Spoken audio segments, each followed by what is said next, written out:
नाम की जय जयकार करने से व्यक्ति की सभी क्षेत्रों में विजय होती है, इसलिए जय जयकार है ना। कभी प्रश्न होना चाहिए कि हम जय जयकार क्यों करते हैं। ईश्वर की जय जयकार करने से सभी क्षेत्रों में हमारा विजय होता है, जय होता है ना। और ऊंचार करके हम हर हर महादेव बोलते, तब कहीं भी बैठे हो ऐसे ऊपर हाथ करके हर हर महादेव बोले, तभी गंगा स्नान का फल मिल जाता है। ये हर हर महादेव, ऊपर हाथ करके क्यों हम हर हर महादेव बोलते हैं? तो गंगा स्नान का फल तो मिलता है, लेकिन ऊंचे हाथ करके हर हर महादेव इसीलिए बोलते हैं, भगवान हम और किसी के शरण नहीं, हम तो तेरे शरण हैं। ये हर शरणागति का भाव है, शरणागति का भाव, हर हर महादेव, हर हर महादेव है ना, ये शरणागति का भाव है।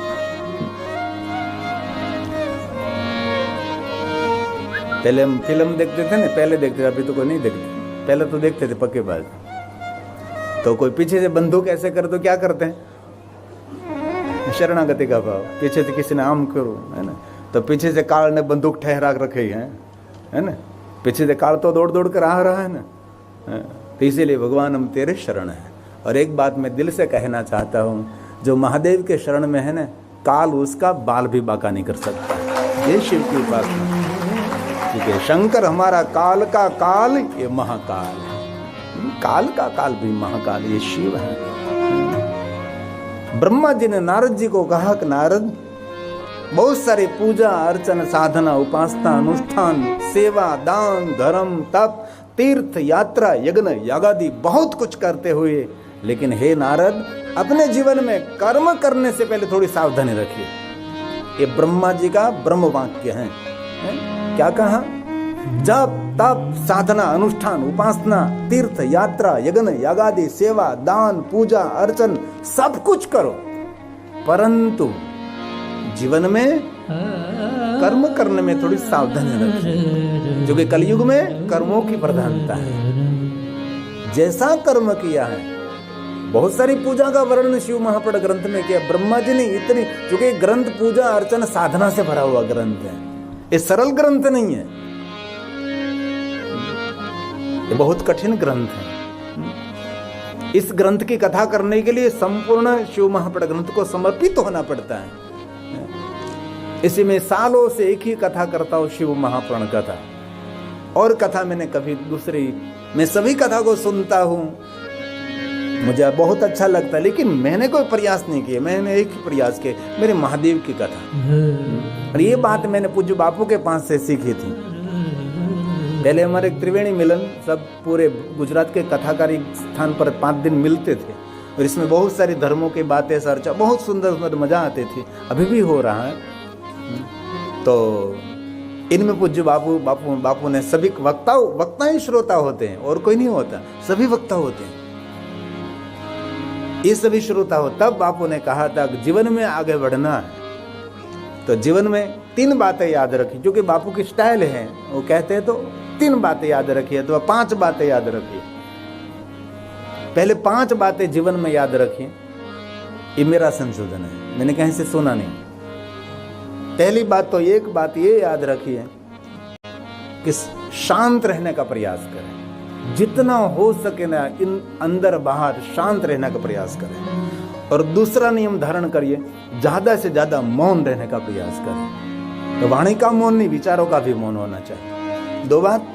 तीसरी बात, सामने वाला कितना ही कटु शब्द बोले, लेकिन आपकी वाणी की मधुरता कभी छोड़नी नहीं है।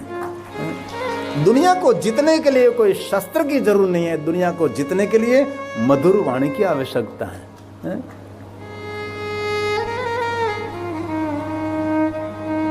कड़વું બોલવા વાળો માણસ મધ વેચવા બેસે ને તો એ તેનો મધ ન વેચાય, પણ મીઠું બોલવા વાળો માણસ તીખા મરચા પણ વેચી શકે છે। મધુર બોલવા વાળો માણસ તીખા મરચા પણ વેચી શકે છે। ચડે પડે માનવી જીભ વડે મીઠા બોલાવના માનવી તેનો જગમાં વાંકો ન વાળ। સ્વીટ ભાષા દુનિયાનું મોટું વશીકરણ છે, એટલું યાદ રાખજો। મોટું મીઠું એમાં ક્યાં ખર્ચ થાય આપણને મળે? शब्द संभाल कर बोलिए, शब्द को हाथ न पाओ। एक शब्द औषध करे, एक शब्द करे घाव। एक शब्द कोઈને जीवन पण આપી શકે ને એક શબ્દ કોઈનું જીવન લઈ પણ શકે છે। कबीर ने कह दिया मीठा सबसे बोलिए सुख उपजे जहो। यहां से निर्णय ले लीजिए, मधुर बोलो, मधुर बोलो, मधुर बोलो। घर में बड़ा बड़ा फर्नीचर करने से घर स्वर्ग नहीं बनता। हमारा सुंदर नेचर से घर स्वर्ग बनता है, फर्नीचर से नहीं। हमारी वाणी मधुर होनी चाहिए, इसलिए कबीर ने कह दिया मीठा सबसे बोलिए सुख उपजे जहो। वशीकरण यह मंत्र है तजिए बचन कठोर। तजिए बचन कठोर।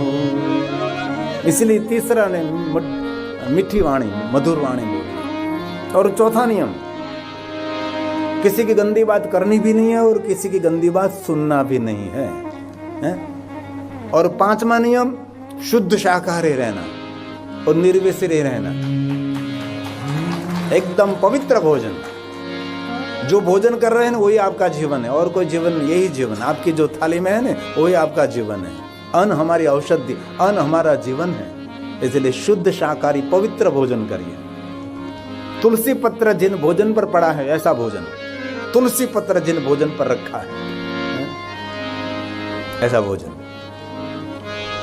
और निर्व्यसनी, कोई भी व्यसन नहीं होना चाहिए। और धीरे धीरे चाय पीते हैं तो चाय भी छोड़ दीजिए।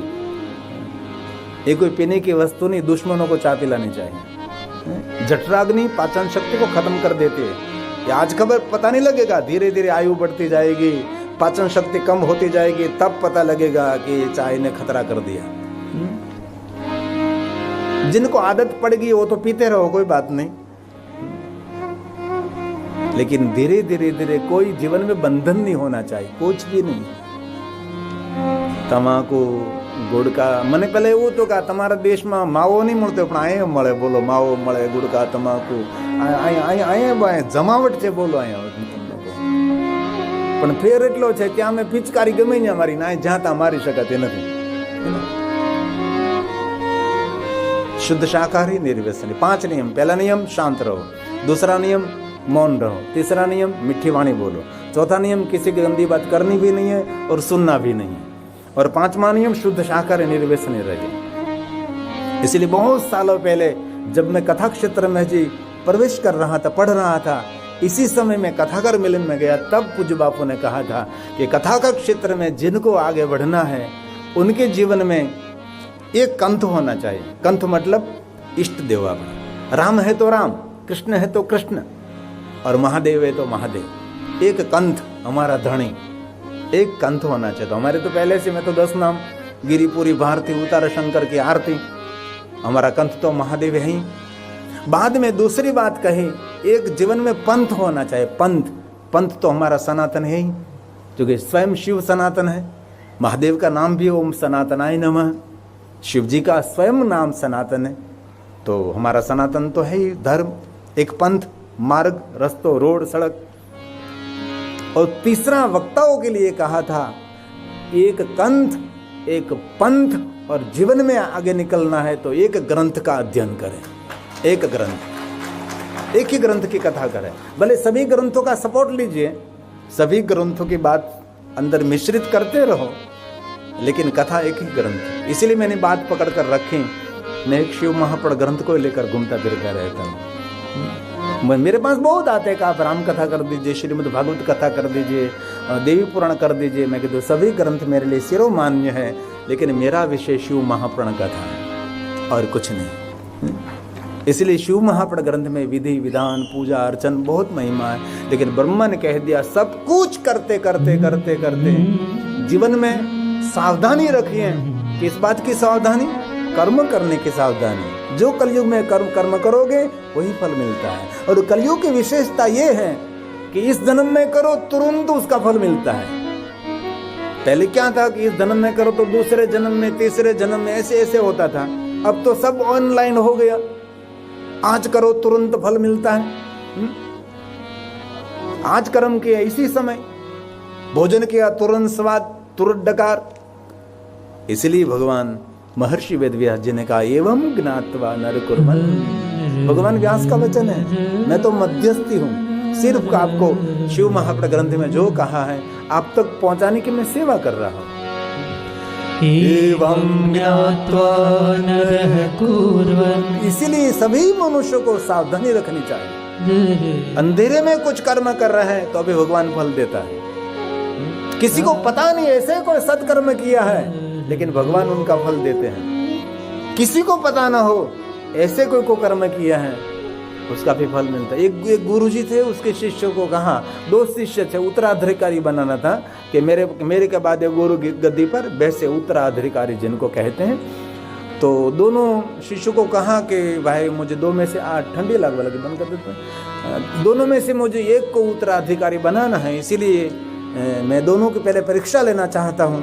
दोनों को एक श्रीफल दिया और गुरुदेव ने कहा कि आप दोनों जाइए, ये श्रीफल और कोई दूसरा न देखे ऐसे जगह पर फोड़कर मेरे पास लाओ।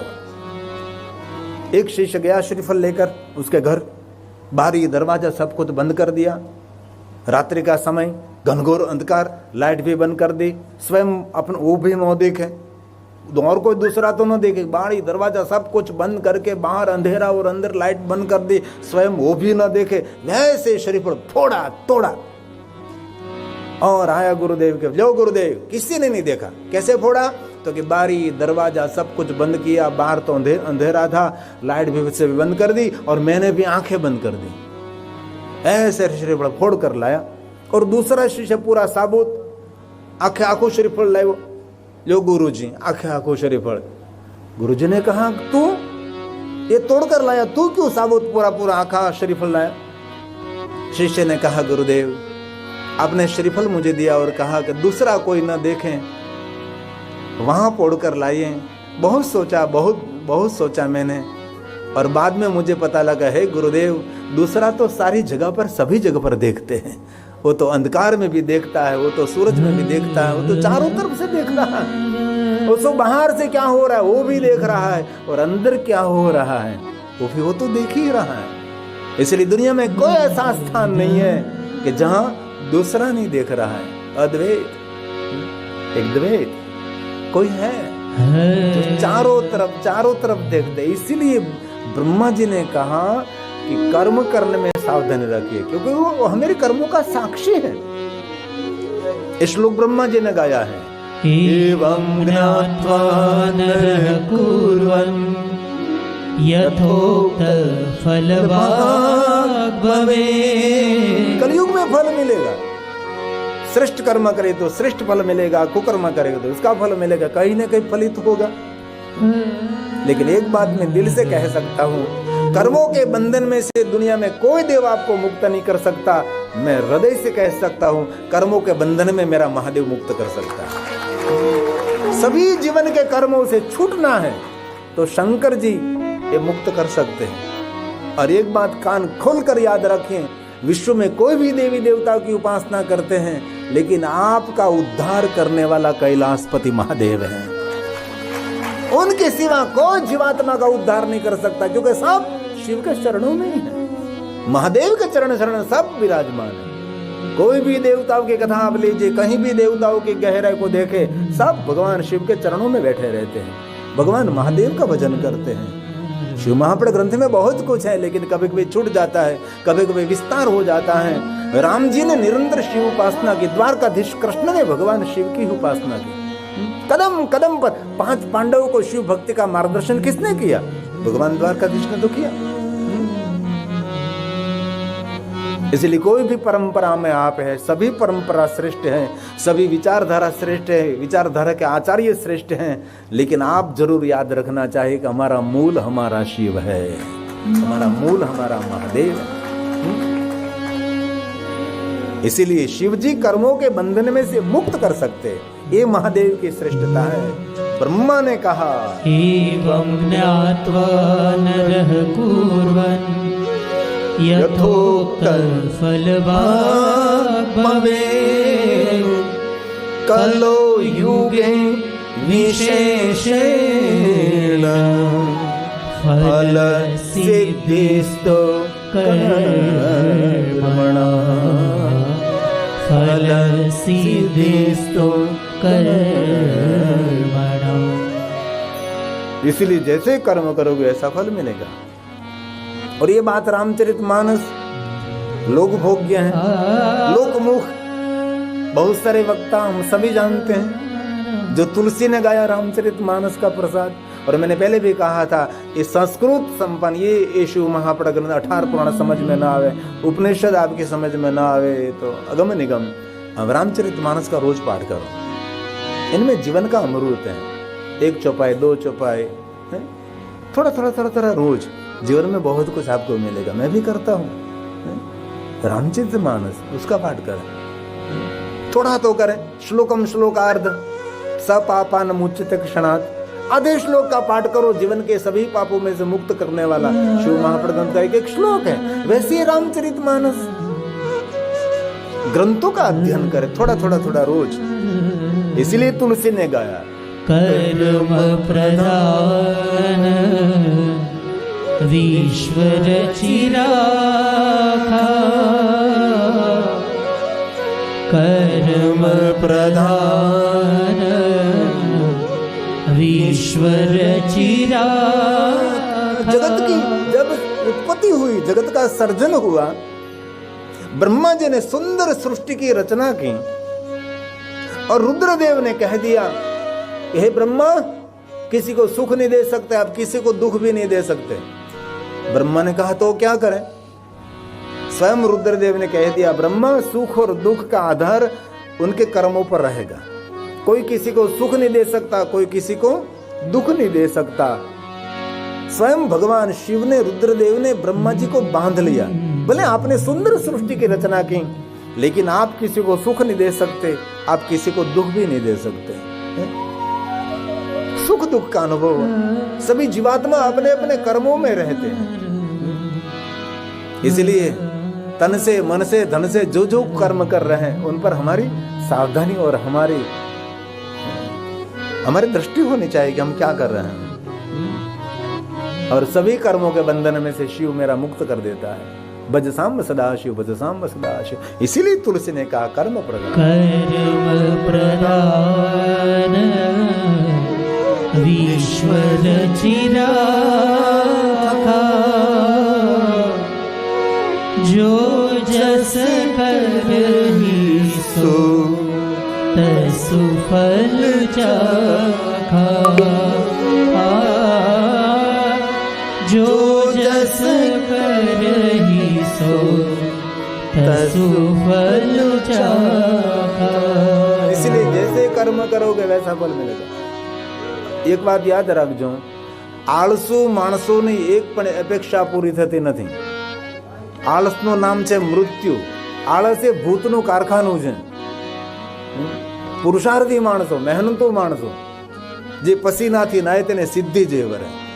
ગરીબ પરિવારમાં જન્મ થવો એક ઘટના છે, પણ એ જ ગરીબાઈમાં દુઃખી થઈને મરવું એના ગુનેગાર આપણે છીએ।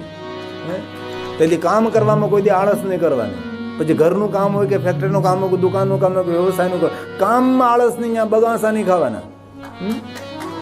મહેનત કરો, પુરુષાર્થ કરો। આપ ક્રાંતિ કરી શકો છો, શેષ જીવનમાં વિશેષ કાંઈ કરી શકો છો। એવું નહીં સમજવાનું કે મારા હવે 70 થઈ જાય હું શું કરી શકીશ, હવે મારે 80 વર્ષ, હવે મારાથી કાંઈ ન થાય। નહીં નહીં, મોટી ઉંમરે ઘણું બધું તમે કરી શકો છો, કાંઈ પણ થઈ શકે છે। માણસનું શરીર ગરડું નથી તો તેનું મન ગરડું થાય છે। મન જેનું યુવાન રહે ને એ હંમેશા ગરડો હોય તો યુવાન જ દેખાતો હોય। એથી થનગનતા રહો, ઉત્સાહમાં રહો, આનંદમાં રહો। તમારી સાથે ભગવાન મહાદેવ છે, આગળ પાછળ ત્રિશુલ મહાદેવ આમ તેમ આપણી રક્ષા કરે છે। ડર કોનો, આપણને ભય કોનો? इसलिए मेहनत करो। सकल पदार्थ, तुलसी ने वचन दे दिया, सकल पदार्थ हे जगमाही। નસીબ અને ભાગ્યની રાહ જોઈને બેઠું ન રહેવાય। ભાગ્યને ખોલવાની ચાવી એ પુરુષાર્થ છે, સુવર્ણ ચાવી। આ દુનિયામાં જેટલા મોટા માણસો થયા તેને ખૂબ મહેનત કરી, ખૂબ પુરુષાર્થ કર્યો છે। આમ નામ ન થયું હોય એ તો ક્યારેક એની બાજુમાં બેસીને આપણે સાંભળીએ તો ખબર પડે કે ભાઈ તમે શું કર્યું. રડી પડે માણસ બોલતો બોલતો. મેં તો બહુ સફળ માણસોને જોયા છે, એની બાજુમાં બેસું કહું કે આ સફળતા કઈ રીતે. ત્યારે જ્યારે વાત માંડીને વાત કરે ત્યારે ધીમે ધીમે તેની આંખમાંથી આંસુ પડવા લાગે. આવી મહેનત કરી હતી, આવા ભૂખ વેઠી હતી, આવા દુઃખ વેઠ્યા હતા, મારી માહી આવી પીડા વેઠી હતી, મારા પિતાજી આવી પીડા વેઠી હતી, અમે ભૂખ્યા રહી જતા હતા. તેની બધી ગહેરે ભરેલી વાતો કરે, રડી પડે માણસ. ધીમે ધીમે એટલી મહેનત કરી, લોકોએ કેટલો મજબૂરીનો લાભ લીધો છે, માણસોએ કેવી થોટ આપી છે, એ બધી જ તેના જીવનમાં એક એક વાત વણાય નીકળે. અને પછી ધીમે ધીમે એક પગથિયું, બીજું પગથિયું, ત્રીજું પગથિયું. કોઈ પહાડ ચડવો હોય તો કૂદકો મારીને હનુમાનજીની જેમ આપણે ચડી ન શકીએ, આપણે હનુમાન નથી. આપણે તો એક એક પગથિયું સીડી ચડી ચડતા ધીમે શ્વાસ ન ચડે એવી રીતે. 10 પગથિયા ચડી ગયા, થોડુંક વિશ્રામ કરી લો. ફરી પાછા 25 પગથિયા ચડી ગયા, થોડોક પોરો ખાઈ લો. અને વરમાં એકાદી ટૂર કરો, કોઈ સારી જગ્યાએ જાઓ, એકદમ મોકળા મને. મોબાઈલને પણ છોડી દો, મોબાઈલ બોમ્બ છે. આજની તો કાલ મોબાઈલને છોડવો પડશે આપણે, કે આ ક્યાં યાર માથાનો દુખાવો. મોબાઈલ આપણા માટે બોમ્બ છે. ધીરે ધીરે પહાડની છોટી ઉપર, ત્યાં પછી ધજા ફરકાવું ને ત્યારે દુનિયાને ખબર પડે કે વાહ, આને ક્રાંતિ કરી છે. इसीलिए असंभव जीवन में एक भी शब्द नहीं है. तुलसी ने गाया सकल पदार्थ हे जग माही, सकल पदार्थ. મોટી ઉંમર ના હો તો ઘરે આમને બેહો ની વાટું કરો, રૂ લઈ આવો, વાટો કરીને મંદિરોમાં આપવા જાઓ. અહીં કેટલા મંદિરો છે. લેસ્ટર તો મંદિરોનું ઘર છે. ગલીમાં મંદિર છે. મંદિરમાં જે પૂજારી બ્રાહ્મણ દેવતા આચાર્ય દેવ પૂજા કરતા, તેને કહ્યું લ્યો અમારા તરફથી બત્તી છે, અમારા તરફથી ભગવાનને કરજો. એટલું તો ઘરપણમાં કરી શકીએ નહીં, બેઠા બેઠા વાટો કરીએ, બત્તી કરીએ. એક બે બહેનો બાજુમાં રહેતી હતી, એમાં એક ઉદાર ને એક કંજૂસના પેટ ને. એટલી કંજૂસ, કોઈને આવકાર ન આપે, એટલી કંજૂસ. લોભિયા માણસનો સંગ ન કરીએ. લોભી આ તમને સમજાવું, નથી ગાવું નહીં તો ભાઈ ચકતણું. એટલી લોભણી વાત પૂછોમાં. અગરબત્તી કરે ને ભગવાનને, તો અગરબત્તી આમ થોડીક કરે, થોડોક ધૂપ આપીને થાજ નાખે, પછી હાજે એની કામ જોઈએ ને એવા માણસો. એની અગરબત્તી 1 મહિનો કાઢી નાખે, એક અગરબત્તી. બોલો, એવી લોભણી. એમાં મહાત્માજી રોજ ભિક્ષા લેવા માટે આવે, બાજુવાળી ભિક્ષા આપે, પણ એની બાજુમાં જે લોભણી કંજૂસ, મહાત્માજી વારંવાર વિનંતી કરે કાંઈક તો આપ, 2-3 ગાળો આપે, લેતા જાઓ. આમાં એક દિવસ તો મહાત્માજીનો મગજ ગયો, આજ તો કાંઈ લઈને જવું જ છે એની પાસેથી. ધૂણી ધખાવી, ત્રિશુલ ખોડી દીધું, આજ તો તું કંઈક મને દે, પછી જ જવું છે. મહાત્માએ હઠ લીધો કે કાંઈ તો તારી પાસે લઈને જવું જ છે. પહેલી ઘરનું કામ કરતી છે, કચરા પોતા કરતી છે. ગાભો હતો સાફ સફાઈ કરવાનો, પોતું ગાભો. તમને ખબર ગાભો અને ભાભો?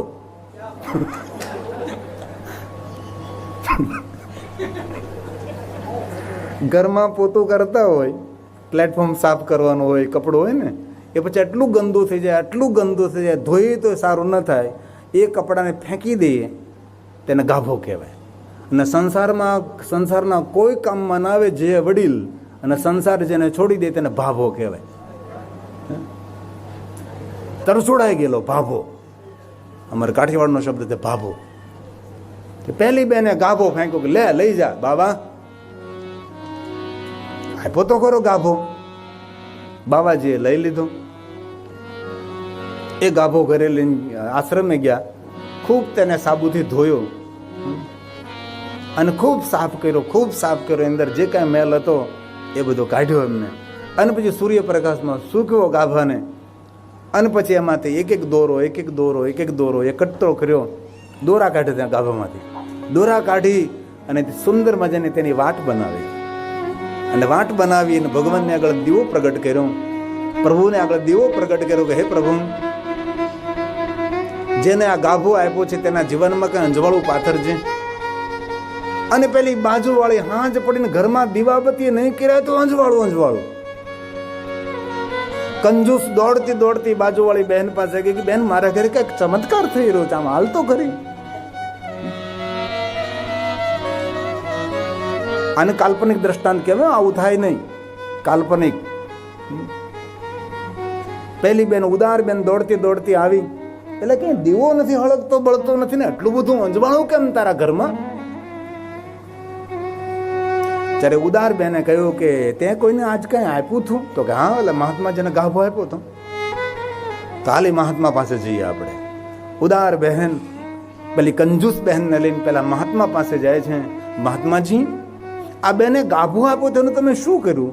તો કે આ બેને કોઈ કઈ આપતી નહોતી એટલે મેં હટ કર્યો ને એની પાસેથી મોહતો ગાભો લીધો, આશ્રમ જોયો ને સાફ કર્યો ને સૂક્યો ને એમાં દોરા કાઢીને બત્તી કરી, વાટ કરી અને દીવો ભગવાનને કર્યો અને એના ગાભાનો છે.